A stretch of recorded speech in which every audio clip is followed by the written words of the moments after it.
আল্লাহ পাক কোরআনে রাসূলকে নূর বলেছে, যেই তাফসীর আপনি পড়তেছেন সেই তাফসীরে রাসূলকে নূর বলা হয়েছে, আর সেই তাফসীর আপনি পড়ে বলতেছেন রাসূলকে নূর বললে শিরক হয়ে যাবে, বিদআত হয়ে যাবে। তা কি বললেন আপনি? আপনি কি বললেন?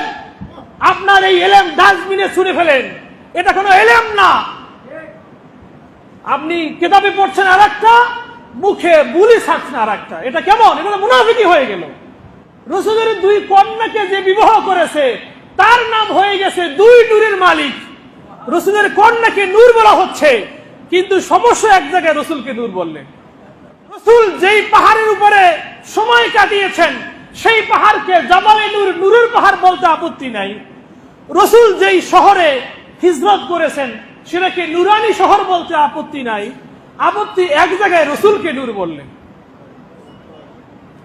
মানে সিন্নি খাইলা কার উসিলায় মোল্লা চিল্লা না, যার উসিলায় তাম পৃথিবীর সবকিছু নুরানি হয়ে যেতে পারে, শুধু নূর হতে পারে না সেই ব্যক্তি।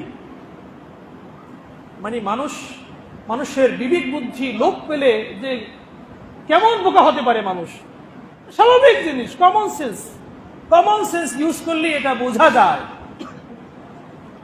দলিল তো আছি, আল্লাহ পাক নিজেই বলেছেন লাকাদ জাআকুম মিনাল্লাহি নূরুন ওয়া কিতাবুম মুবিন, অবশ্যই তোমাদের কাছে আগমন করেছে নূর এবং সুস্পষ্ট কিতাব গ্রন্থ।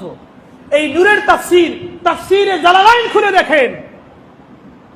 জালালাইন নামে কওমি মাদ্রাসায় একটা ক্লাসই আছে, যে ক্লাসে জালালাইন শরীফ পড়ানো হয়, আলিয়া মাদ্রাসায় কিতাবটা পড়ানো হয়।